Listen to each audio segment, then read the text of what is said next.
경주는 도시 전체가 세계적인 문화유산이라고 할 정도로 땅을 파면 발견되는 유물로 주민들의 민원이 발생할 정도라고 합니다. 자기 집 땅이라도 땅을 팠더니 유물이 나오면 공적인 유물 현장이 돼버려 함부로 땅을 파기도 눈치가 보일 정도라는 것이죠. 이처럼 경주에 유물이 많이 발견되는 이유는 설화벌과 금성 등으로 불리며 이어져 온 천년의 역사가 고스란히 묻힌 곳이기 때문입니다. 그런데 이곳 천년의 왕국 경주에서 발견된 유물 하나 때문에 중국이 크게 당혹하며 어쩔 줄 몰라 하며 불편해한다고 전해지고 있습니다. 이것은 중국에서는 이미 유출돼 버린 최고의 보물인데다가 우리나라가 문화재로 등재한다고 하니 크게 당혹할 만도 한데요. 그렇다면 이 보물은 과연 어떤 것일까요? 이 보물이 발견된 경주 양동마을은 600년 전 전통의 손씨 집성촌으로 2010년 7월 31일 대한민국의 10번째 유네스코 세계문화유산이 됐습니다.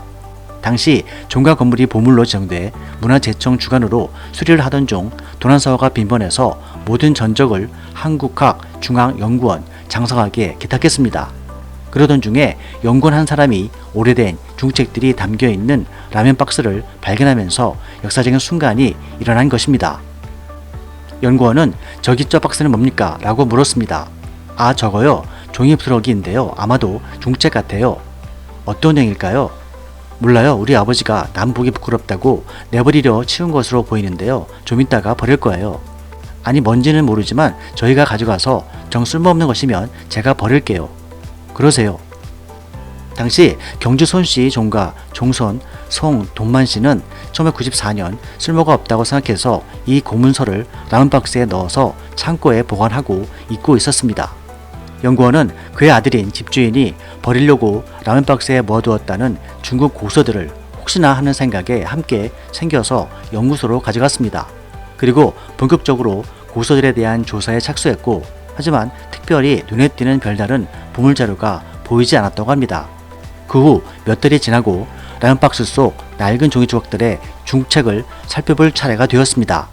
그런데 별다른 기대 없이 열었던 라면박스 속에는 학계를 충격에 빠뜨릴 엄청난 보물이 고스란히 잠들어 있었던 것입니다. 거의 쓰레기 조각을 모아둔 듯 라면박스에서 발견된 중국 고서들은 다름 아닌 600년 전 원나라 최후의 법전인 지정조격이었습니다. 남의 나라 법전이 뭐가 그리 대단한가, 세계 최초 유일의 보물인가 라며 의구심이 들 수도 있습니다. 그런데 지정조격은 고려 후기 이래 조선 초에 이르기까지 우리 역사에 지대한 영향을 끼친 교주본이자 고려의 사회제도와 풍습을 연구하는 1차 자료임과 동시에 몽고의 고려 침입 이후 100년 이상 영향을 끼친 법전으로서 한국의 역사와 제도, 어학 연구에 중요한 자료입니다. 즉, 원나라의 영향력 아래 있던 고려시대부터 조선 초까지 당시의 법과 사회제도, 풍습, 언어 등의 연구를 위한 중요한 사료인 것입니다. 원나라 순제 지정 6년 1346년 충무강 때 만들어진 이 법전은 조선시대 각종 외교문서와 형사법의 참고자료로 사용됐고, 세종대왕이 직접 지정조격을 인쇄하도록 명령해 배포할 정도였으며 집현 전 학자들도 형법을 연구하는 데 참고했다고 실록은 전하고 있습니다.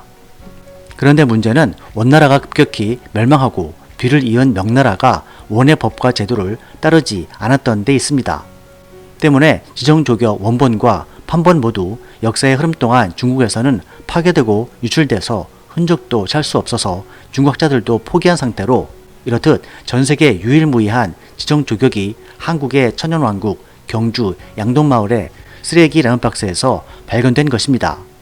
현재 중국에서는 흔적도 없는 국보가 650년의 시공을 넘어 이웃나라 한국에서 발견됐다고 하자 국내는 물론 전 세계 학계는 흥분됐고 문서를 열람하게 해달라는 요청이 쇄도하고 있습니다.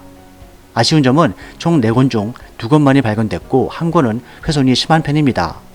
하지만 전 세계 유일하게 원나라 법전이라는 것 자체가 중요한 역사적인 가치로서 평가되고 있습니다. 몽골은 한때 세계의 절반을 지배하던 대제국이었습니다. 오늘날 몽고인들은 그 당시를 그리워하며 향수를 가질 만도 한데요. 전 몽골 대통령이었던 남발인 에응바야르와 몽골 방문단은 이 세계의 보물을 직접 보기 위해서 수천 킬로미터를 날아 한국학중앙연구원을 방문하기도 했습니다. 지정조격은 2020년 한국이 보물로 지정 예고를 받은 상태입니다. 만일 중국이 이 보물을 달라고 한다면 얼마를 받아내야 할까요? 원본은 절대 안 되고 복사본이라도 원한다면 100조 원 정도 어떨까요? 황당해할 중국 당국의 모습을 상상하니 통쾌해집니다. 두 번째 이야기는 2006년 진품 명품의 고서적 세곤에 대한 이야기입니다. 의뢰인은 폐지를 줍던 할머니 리어카에서 우연히 발견된 책으로 정체가 궁금해서 신청했다며 예상 감정액을 15만원이라고 했습니다. 감정의원은 책 서문을 읽어보다가 이건 정약용 책이다 하면서 외마디 탄성을 질렀습니다. 해당 고서적은 바로 정약용의 하피첩이었던 것입니다. 하피첩은 정약용이 유배 당시 떨어져 있던 자녀들을 위해 만든 책으로 정약용 가문에서 보관 중이었지만 6.25 전쟁 당시 분실돼서 50년 넘게 기록으로만 전해지고 있었습니다.